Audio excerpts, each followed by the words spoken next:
Hello and welcome to the romance track here at Continual. I'm your host, Gail Martin, and today we are talking about small town romances. Surely there's a reason why so many romances happen outside of big cities. We're going to talk about why that is. But first, let's let our wonderful panelists introduce themselves, starting with Ari. Hi, I'm Ari McKay, and with my writing partner, Rachel Angela, we write contemporary and small town romances. And then under the Rachel Angela imprint, we write paranormal and urban fantasy romances, all under the umbrella rainbow. And yeah, that's us. Okay, V.J. Hi, I'm V.J. Allison from Nova Scotia, Canada. I write mostly contemporary romances, but I've been known to dabble in the paranormal horror romance realm. Very good. Frank. My name is Frank W. Butterfield, and I write gay mystery romance. Some of it is historical, and some of it's contemporary, some of it's in a small town, and some of it's in all over the world. Very good. And I'm Gail Martin and Morgan Brice. As Gail, I write epic and urban fantasy. As Morgan, I write urban fantasy, male paranormal romance. And my Morgan books take place in a lot of different locations, but many of the times it is in small or smallish towns. And we'll get to why that is right now. How many of the folks here grew up in a small or smallish town? Show of hands. Okay, so my hometown at the time, it's gotten smaller since then, was like 20,000. So it wasn't a big city, but we thought it was at the time. My husband's town, on the other hand, has 1,600 people and the one traffic light blinks after 10 o'clock. So it is truly a small town. V.J., how small was your town? Well, actually, I grew up in communities outside of Bridgewater, which is the small town that some of my books are set in. Right now, Bridgewater is about 8,000 people, 12,000 in surrounding areas. I grew up in a little place called Kraustown, which is basically a village near Petite Riviere, and everyone knew everyone else. There was no traffic lights, stop signs, yield signs, no traffic lights though. I mean, the kids, everyone knew each other, everyone knew everyone else's business, and it was massively annoying. I still live in a small community now, closer to the Queens County line here in Lunenburg County, but it was pretty wild growing up, with Bridgewater being about 5,000 people back then. I think it's grown a lot and changed so much in the last 30 years though, but it's okay. I still have friends that I've known since like I was 3. They all live in the area too. I mean, like growing up in a small town like this, it can be good in some ways, in other ways it's not, because everyone has their nose in your business. Yeah, in my husband's small town, we could never go for a walk for exercise without 3 people stopping their cars and asking if we needed a lift, assuming that we were walking because of cars. So yes, definitely. All right. So 2 of us have experienced the ups and downs of small town life. Ari and Frank, if you didn't grow up in a small town, what attracted you to the concept of small towns? Eric? I did live summers in a small town on a farm, but I wouldn't say I grew up there. Pardon the squeaky toy. The dog does not want to give up the squeaky toy. So this little place called Lake City, Florida, which Frank might have possibly have heard of. I was actually born there, but I spent summers there on my aunt's farm. So I do know something about it, but I guess most of the stuff I got about small towns was from, of course, television in the 70s. And, so it was a highly romanticized version of small town life that I was exposed to, via the media. And so it probably isn't nearly as realistic because, as a kid, I wasn't paying any attention to anything off the farm really. So no small town politics, no anything like that ever affected me. But yeah, but I do like small towns. I do like the romanticized version that I write and that I have, seen on certain sitcoms and things. So that's what I like. Okay. Frank, how about you? And then we'll come back to Jeannie and let her introduce herself and give us her small town resume. Frank? Well, like Ari, I spent parts of my childhood not in a small town, actually like a little community at the end of the road in Northeast Texas, near Jefferson. And then I lived there actually as an adult for a couple of years. I've also lived in places like Provincetown, which is a small town, really, particularly in the winter when there's nobody there. And Provincetown, if you don't know, it's at the end of Cape Cod. So it's like also at the end of the road. I live living at places that are at the end of the road. It's kind of fun, except when it isn't. And so a lot of when I write about small towns, it's the stuff that I know from being an adult in those places, and the politics and the backbiting and nobody ever has a secret. You really can't keep one, that kind of stuff. Okay. Jeannie, please tell us who you are. And we were talking about your personal experience with small towns. Well, I'm Jeanne Adams. I write paranormal romantic suspense, and space adventure with my friend Nancy Northcott. I also write urban fantasy. And Frank, I love Provincetown. It's wonderful. My experience with a small town is my mother grew up in a town that is about 700 people. So visiting there frequently gave me one thing, which, like Frank said, there's nothing that's unknown. There was nowhere I could go where I wasn't Annie Lou's little girl, because I looked just like her. And so I couldn't get away with anything. I knew. And I've also lived in small towns myself. I don't now, but I have lived in small towns at various times, and I like writing them. So. Okay.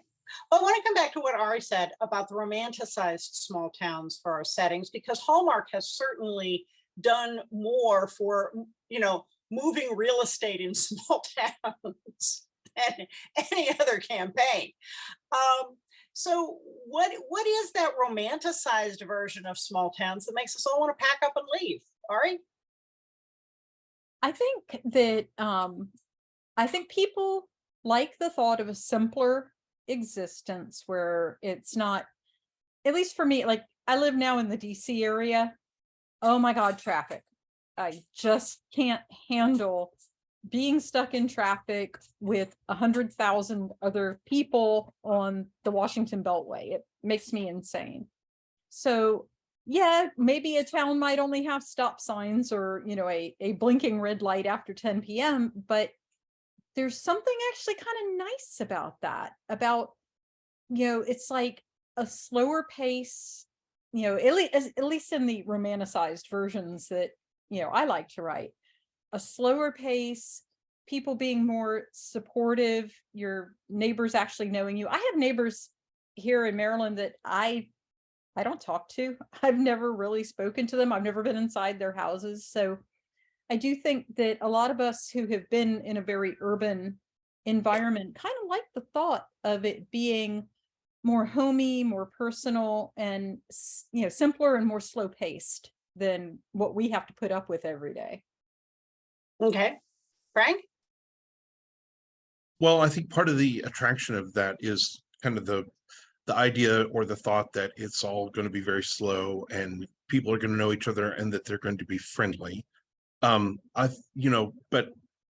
think if we don't include the Waltons in this, we're kind of missing out, because the Waltons is kind of where there was like Green Acres and stuff like that, but that was like sitcom stuff. But like when it became real was the Waltons. Like this is what is, and it's also the Depression, and so everybody's looking out for each other and all that sort of stuff. And so I think Hallmark is resting on the shoulders of the Waltons, and because that's where the idealization gets really, really stuck in, I think, our collective consciousness, because that show was really all about that. But I think they did a really good job of showing the slice of life and how not everybody was nice and not everybody was friendly. And I think Hallmark doesn't really always get there.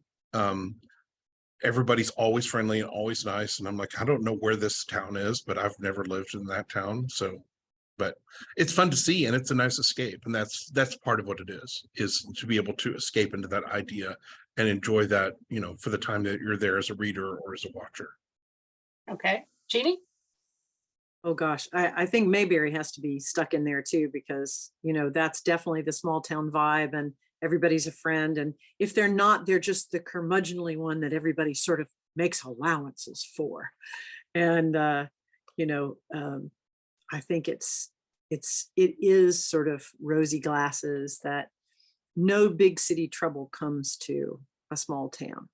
There aren't drug problems and nobody's sleeping behind anybody's back with anybody's spouse. And, you know, there's a lot of that sort of rosy glasses and belief. And I think it's the same sort of thing we see with a lot of stuff where it never really existed. It never really exists, but it's sort of a little happy fantasy we all have at the small town. I mean, I also live in the DC area, and when I moved into the house with my husband, he didn't know any of the neighbors. I do. I know all of them now. But that's because I threw a party and invited everybody. You have dogs. Everybody knows people with dogs. And they had to introduce themselves if they wanted to come in the door and drink. So, you know. But I think Frank's right. The Waltons was really a huge influence on even all of us and what we write, and Mayberry and Hallmark. Wow. Oh boy. Okay, V.J. I don't remember ever seeing the Waltons. I don't know if it's before my time or we didn't get it on any of the channels. I had like 2 channels growing up for TVs. What is now CTV and CBC. That's it. Because we didn't have anything like cable or anything like that when I was growing up. So, but what popped into my mind when Frank was saying about the Waltons was Little House on the Prairie. Yeah. Because like from a historical sense, because you know, you had the gossipy people like the store owner's wife and their daughter, and you know, she was the mean girl and everything like that, and they showed like this little slice of life that wasn't exactly 100% perfect, but if something happened, everyone was right there to help you and everything like that too. But you also got to remember the gossip end of being in a small town. I hate the gossip end, because growing up where I did in that little community, holy catnip, the gossip was over the fence. We couldn't even move without somebody saying, oh, there goes one of the Corkum kids. You know, Valerie's not so bad, but her older brother, forget it. You know, everyone knew everybody else. But at the same time, there was also I also love the sense of community. We'd all gather in my next door neighbor's sheep pasture to play baseball of all the things. And it became so popular that we wound up getting a baseball diamond in that community just for the kids. So, you know, it's that kind of thing that you see in living in such a rural, you know, small area where everybody knows everyone, that, you know, it happens. And I think it's so cool in some ways, but yet it can also be a pain in the neck other ways, you know, with the gossip and everything like that. I mean, growing up, it wasn't too bad. Could have been better, could have been worse, but that's my experience from being, you know, the small town girl kind of thing. Now I have to laugh about Ari talking about the Washington Beltway. And I used to live in Richmond, so I totally understand 95 and the Beltway. But you have never really been stuck until you've been on a hilly 1-lane road behind a manure spreader. Or a chicken truck. Or a chicken truck, or an Amish buggy. Oh, And it goes on and on and on, and it's hilly, so you don't have a passing lane. And, you know, a combine or a manure spreader only goes so fast. Okay, I do know Amish buggies, okay? I've been up to Pennsylvania. I've been stuck plenty of times behind Amish buggies. We have horse buggies up here too, so I completely get that. They're faster than the manure spreaders. So, you know, that is one thing though, is that you know, you do have that. You do have some of the interesting agricultural smells in many small towns that just waft on the breeze. Like manure. Yes, yes, depending on who's That's farming up what. here.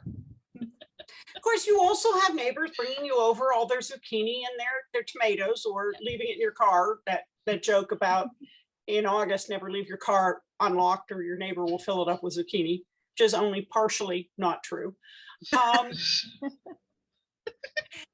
And I think you're right.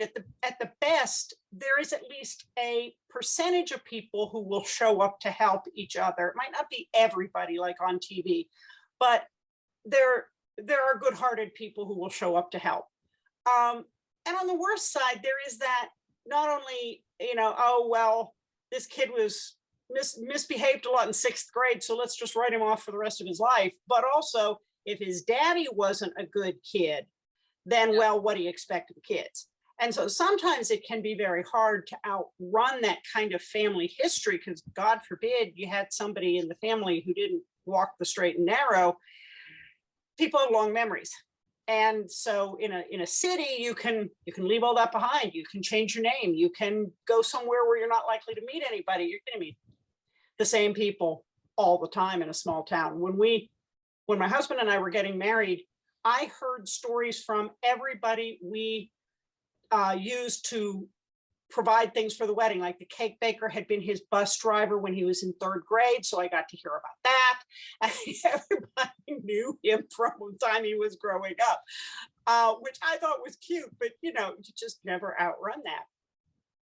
So what are romance small towns like? Whether they are, you know, Hallmark or, well, let's just ask what are your romance small towns like? All right. So probably the smallest of the small towns that we have is a place called Buffalo Lick, Texas. And it's, you know, it's definitely, there are 2 restaurants in town and they both serve barbecue, so they have a rivalry. And in fact, that's the basis of one whole book, is this rivalry between these 2 guys who make barbecue, and they actually get onto a national cook-off for barbecue. So, you know, in fact, so all of the guys in this Walker Boys series are from Buffalo Lick, Texas. And you know, we definitely did a more idealized version of the small town, especially probably for Texas, because there's one of the chefs is gay and out, and because he comes from a big family who's well respected, nobody bothers him. And the other guy is gay and in the closet because he does not have the big family. I mean, his family's respected, but it's not big. So he, you know, worries about coming out because of the impact on his niece and nephew. So we probably tried a little too much to play both sides of the fence on that one, but we probably, you know, have idealized it far too much. But you know, it's a romance. It's fun. You know, as you said, it's and I think it was somebody said before, I can't remember who, that, you know, it's a fantasy. It may not, you know, we may not have elves and dwarves, but okay, I can have my small town in Texas be accepting of gay people. We also have a small town in Georgia where we set a story that is called Holiday Hootenanny, and this one actually harkens back to stories that my great grandmother told me about growing up in Georgia. And we named the town Possum Hollow. I just have a love for naming little towns, you know, really dumb things. But yeah, we definitely, Rachel, Angela, and I have both kind of idealized the small towns in our books, just because it makes things flow better. I mean, maybe we might someday want to write a romance where they're having to fight against the bigotry and everything, but what we were writing tends to be very feel-good stories. And so it's like, we don't want our small town guys to have to deal with some of the small town problems that I know are perfectly real, but we didn't want to have to deal with it. So our small towns are definitely idealized. Okay, Frank? Well, I've got kind of two different setups for how I deal with small towns. There's the one that I love the most is one that actually is very personal. When I'm writing, I use names of towns, and I don't ever come up with fictional, hardly anything. I try to keep everything as real as possible, as fantastical within the reality as I can. So in my contemporary series, which is a romance also with mystery and stuff, I've had the two main characters return to that area at the end of the road I was mentioning earlier in East Texas. That's on a place called Caddo Lake, and there's a river that feeds into that connects the lake upstream to Jefferson. And so the county name is Marion, and it's one of the smallest counties in Texas. And there's actually two stories specifically that happened there, where because they're both, one of the characters spent his childhood there, which is me, and the other character grew up in the nearby big city of Marshall. And so they're there, and they're basically dealing with the remnants of their childhood that are coming up as they're adults. So there's that part. There's the stories that I have set here in Daytona Beach, which is where I live, that are set in the 40s. Daytona Beach is not really a small town in the 40s. There's 35,000 people, and it's, I think, the 6th largest city in Florida at the time. Because Jacksonville was there was Jacksonville and then everything else. And there weren't really any big cities in Florida yet. But there's two different things going on. One is that it's a couple, Tom and Ronnie. And so when we first meet them, they've known each other for quite some time.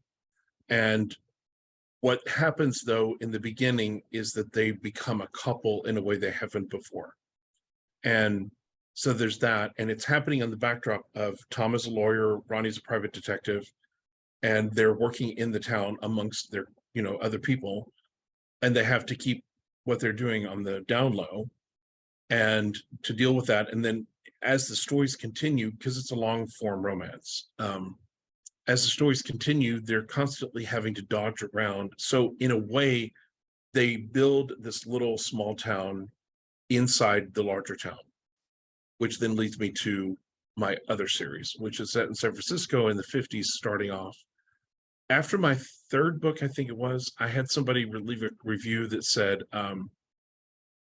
that there were just too many gay characters. And I'm like, okay, well, let's go back to the 50s and talk about that. Because again, when we meet the main characters, Nick and Carter, there've been a couple already for 6 years. But this is where their life changes and they become who they're going to become through this first book. Anyone who was gay in the 70s and out, or even into the 80s, knows that you lived in these little small towns inside larger cities. So like the West Village of Manhattan or the Castro, but like in San Francisco in the 70s, there were like 4 of them. There was the Castro, there was Polk Street, there was the Miracle Mile, which is now called South of Market, and then there was the Tenderloin, more or less. And they were each their own little tiny gay enclaves that were very different. Like people in the Polk Street did not go to the Castro, and people in the Castro would never go to the Tenderloin. Oh my God, never. So they're like these little small towns inside. And in the 50s, it's even more so, where really like gay life is centered around the Tenderloin or North Beach, where the Beats were, like Jack Kerouac and that group. And so when I got this review comment about how there were too many gay characters, I was like, no, that's just, they live in this very small town, and literally everyone they're going to come across is going to be gay, because that's how they protect themselves. So that's just, and that was well into the 80s that was still going on. In fact, to a certain extent, I would say it still happens now. It's just virtual instead of being geographical. So yeah, makes a lot of sense. Jeannie? Well, my small town is also a protected community in the sense that they're witches and they sort of hide in plain sight. They call themselves the witchiest town in America, and they play it all up just like Salem does. So they just are there, and everybody thinks they're just making a creative, economic development kind of a thing. Not that they're actually witches. That couldn't possibly be happening. But it's the same sort of thing in the sense that they've banded together to create a town where everyone understands and accepts that they have these powers and that we all need to kind of keep it quiet for our own safety. And even though we're in 2023, still need to keep it quiet for our safety, given the state of the world.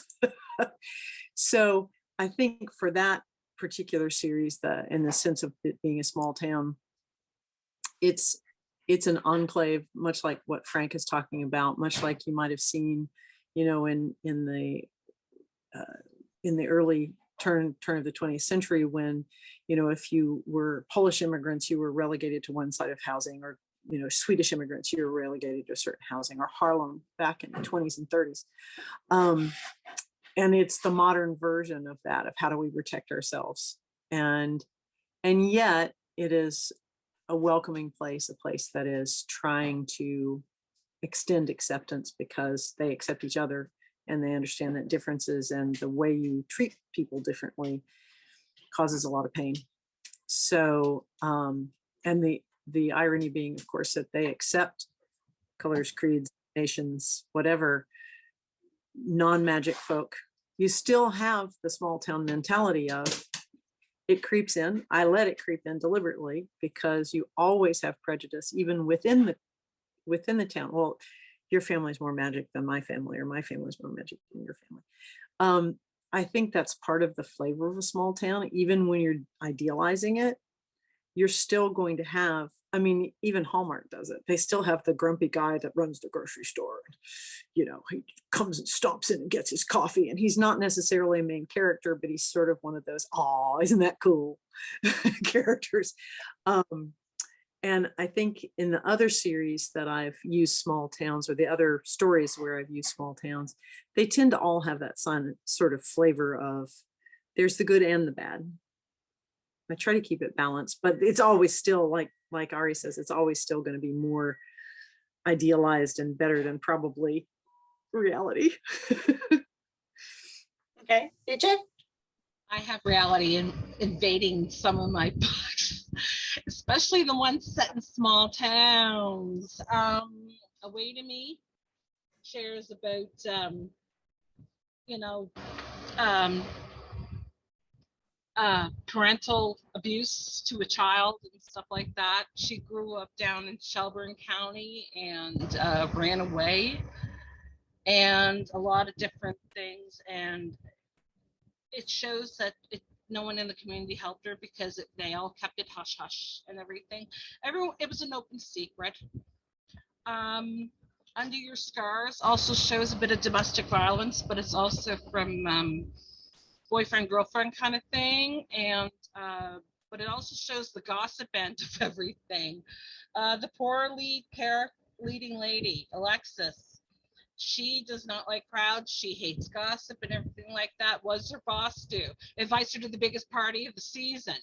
So everyone's just watched her, is just like, she's looking around like, yeah, tries to hide. And every time she goes to hide, one of Mirabelle's, her boss's friends, grab her and pull her out. Everything. But I don't have a copy of the book here.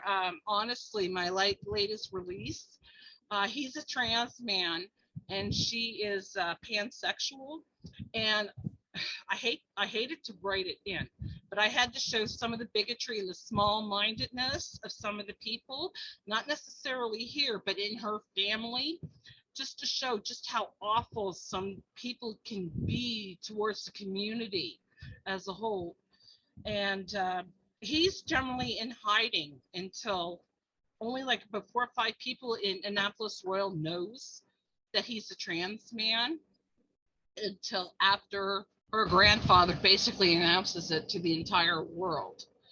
And, you know, it was I did it that way to create a sense of conflict and stuff, because I really didn't want anyone to look at Nova Scotians as bad people.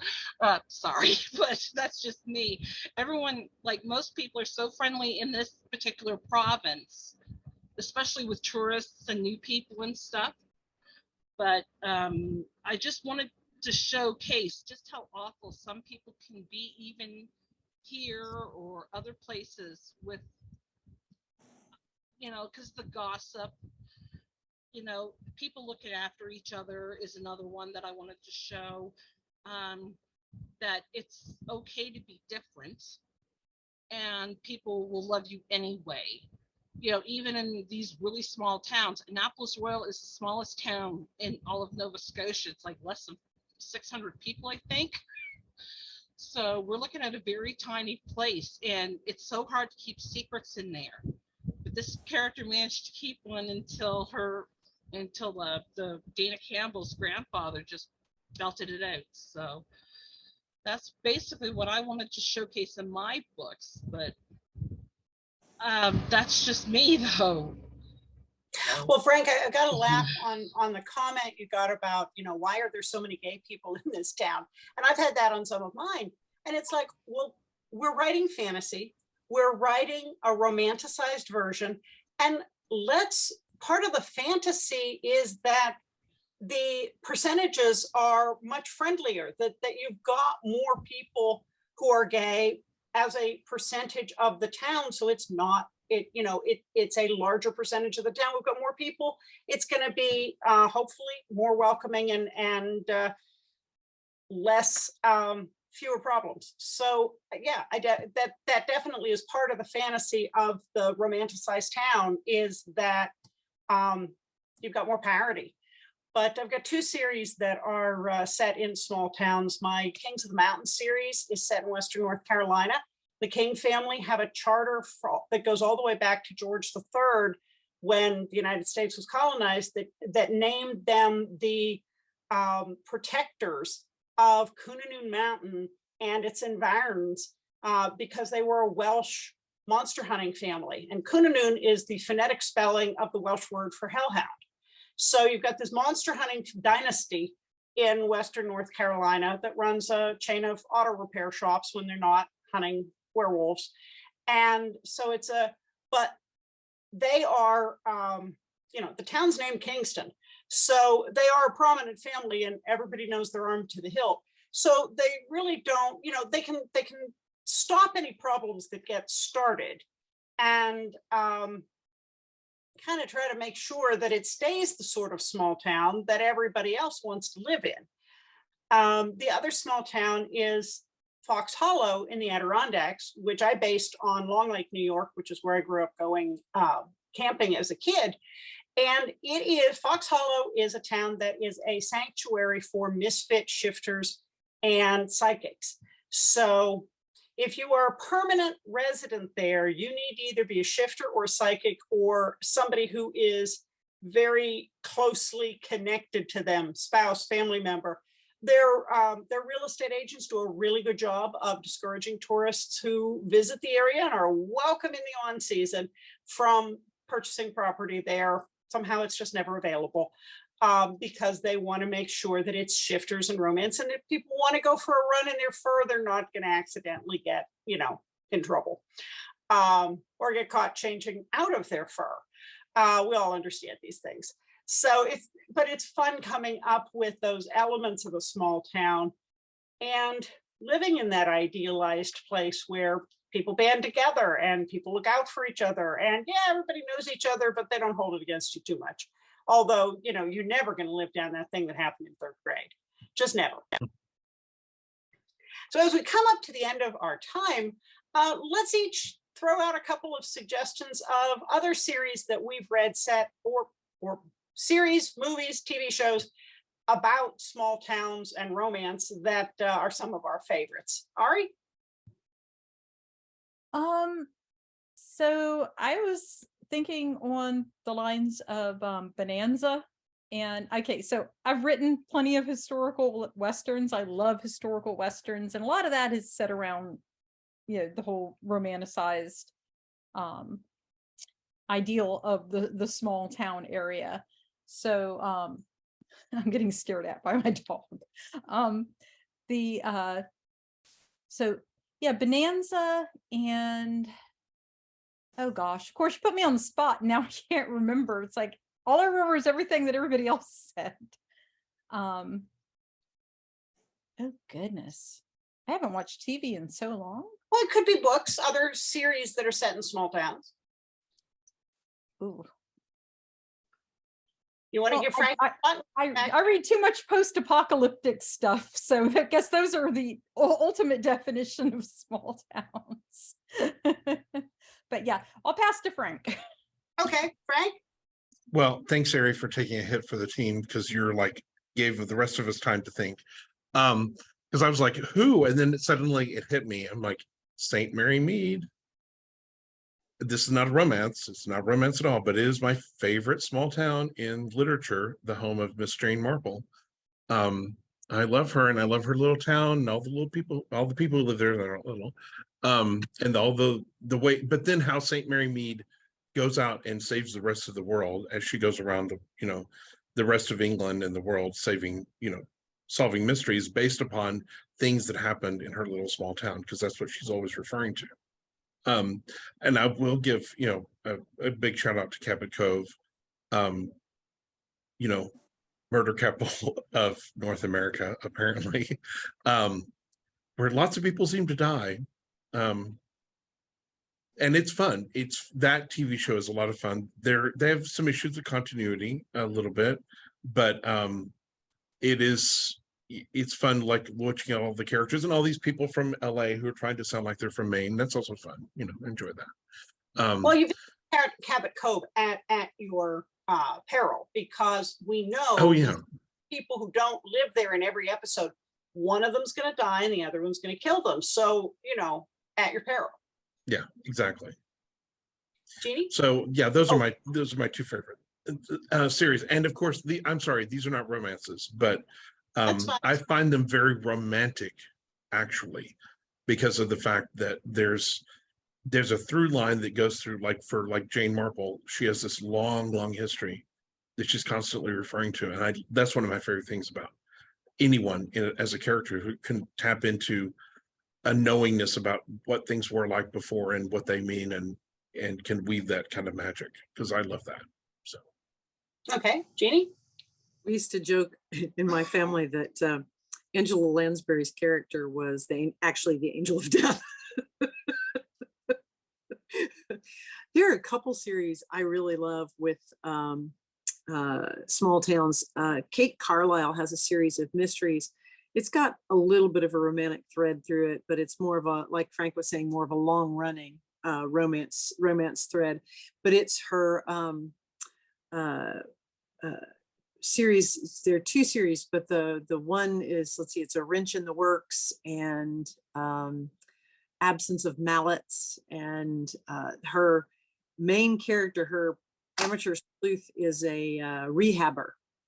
And it's a coastal town up in, I believe, in Washington State, where there are lots of Queen Anne houses, and it was a vacation spot. So there's all these lovely Queen Annes, and so she's fixing all of them up. Great murder mysteries. She's one of the few where I don't figure it out before the end of the story, which I absolutely adore. My friend and sometime co-author Nancy Northcott has a great series. It's the Mage Wars series. The first one is Sentinel Mage, I think. No, Renegade Mage is the first one, but it's set in the small town of Wayfair, Georgia, near the Okefenokee Swamp. And there's a lot of small town characters in it, which are really fun. Oh gosh, I know there are dozens of others. There are some Ellery Adams, no relation. Her mysteries have some small town. The Candlelit, let's see, it's a Book and Scone Society. I think it's a mystery series where it's the bookstore and they have scones and then they solve mysteries. But yeah, those are some of my favorites. And Murder, She Wrote was always one of my favorites. And like I said, Angel of Death. Okay, V.J.? Okay, for TV shows, I gotta go with Canadian show North of 60. It ran from I think 92 to 97 and has 5 made for TV movies with it. I mean, it's set in this northern town way up in the Northwest Territories. It's a little town called Lynx River, and the most of the residents are Dene, and they speak Slavey. It's about it first started out with the white cop that moves into the town, and it shows all the dynamics of just how much a small town can be interlinked but yet be separate at the same time. It was so good. I recommend it to anybody, but it's hard to get if you're not in Canada, it's hard to get a hold of to watch. But if you can, watch it. It is so good. Books wise, I'm thinking Clay Ridge Chronicles by Cameron Alley. I read the first book in the series, Love Spells, Full Moons, and Silver Bullets, I think it's called.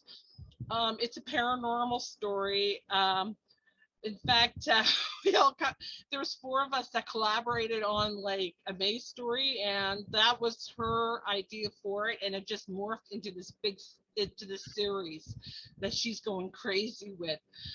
It's really, really well done. Lots of fun. There's some serious stuff in it, but yeah, it shows exactly the intricacies of a small town as well. So if you can pick up any of those books, do so. Cameron is an amazing, amazing author. And I was so tickled to be able to beta read that book for us. So I'm partial to it because of that. But yeah, that's my suggestions. Okay. One of my favorite small towns in books in Mail Romance is Jordan L. Hawk's Wyborn and Griffith series that's set in Widdershins. Now, Widdershins is a pretty spooky town, but you need to know that if you move there, Widdershins knows its own. So if you feel the call to go to Widdershins, it's because the city knows that you belong there. So it's a really interesting concept and love. It's wonderfully spooky, and that's one of my very favorite series. Nancy Northcott and Jeannie and I are also part of a multi-author shared world series in an English small town called Canham on Ledwich, which has a castle, and we've written seasonal romances that take place in the castle and in the town. And so we have the quirky people in the town that that show up in everybody's book, and that's been a lot of fun. On the mystery side, I love Susan Wittig Albert's Pecan Springs series. Every time I go back to read one of those books, and there are a gazillion of them by now, I feel like I'm visiting, friends, because I know everybody in town by now, and I know all their stories, and she does that very well. And then from a sheerly silly, fun perspective, there has been a long, ongoing multi-author shared world holiday series taking place in Vale Valley, where everybody is a shifter, and the more unusual shifter, the better. So you want a swan shifter? They got them. And they're usually Christmas stories. And it's just, you always know when you go there, this is not going to make a whole lot of sense. Don't try to figure out how somebody could really do that. Just run with it. And they have all the requisite tree lighting ceremonies or pumpkin spice holidays, or the fairs with all the homemade award-winning pies. Just run with it. Don't ask questions. Just show up and enjoy it. All right, everybody. We have come to the end of our time. It's time to let everybody know where they can find you online. And if you have a new, recent, or upcoming book, please let us know about it. Ari? I can be found at arimckay.com. Rachel and I both have all of our books there. I'm also on Facebook way more than is healthy. So if you ever want to find me on Facebook, you can find me as Ari McKay on Facebook. And we have 2 releases coming out, actually 3.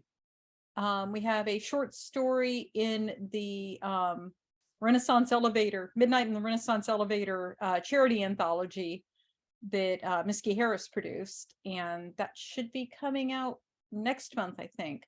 And then in October, we have a book coming out called Key Change, which is in the Road to Rocktoberfest. It's a heavy metal rock and roller romance coming out with that series. And then our own Carnival of Mysteries book, which is called Gods and Monsters, will be out in, I believe it's October 27th. And until then, yep, come and find me on Facebook. I'm always there.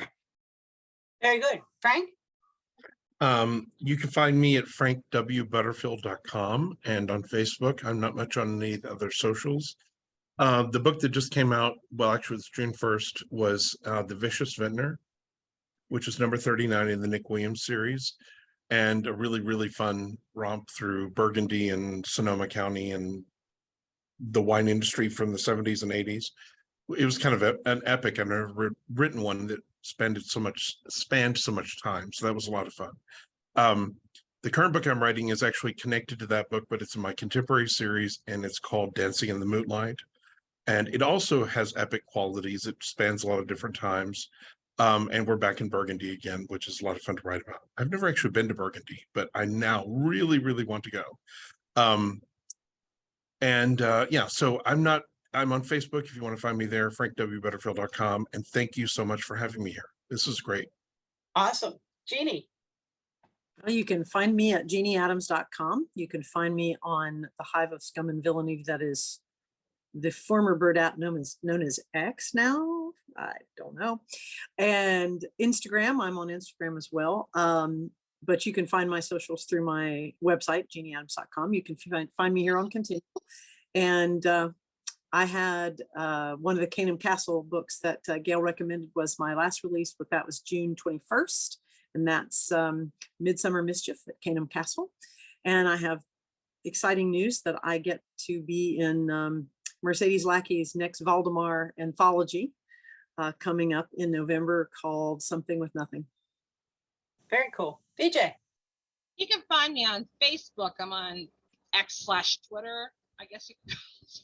I'm on TikTok, although I only have a couple videos up of my kooky cat. I'm on Ecstasy Books and Decadent Publishing websites under V.J. Allison. I'm on, holy cow, BookBub. You can find me on Goodreads. You can find me pretty much any social media. So I don't have a website right now. I gotta get one set up though, but yeah. So. Okay. And I'm pretty easy to find at gailzmartin.com, morganbrice.com. I'm on most of the social medias as one or both of those names. So if you spell them right, you'll find me. Jeannie mentioned the Midsummer Mischief at Canham Castle release. I also had Point Blank, which is the newest Badlands release. And Simon and Vic Get Married. Of course, you know, it's never run smoothly. So that was fun. And it's coming up is my Carnival of Mystery story that will happen in late August, and that's called Roustabout. Well, folks, thank you so much for being here, and thanks to all of you for watching and listening. There will be more romance here on Continual, so we'll see you online.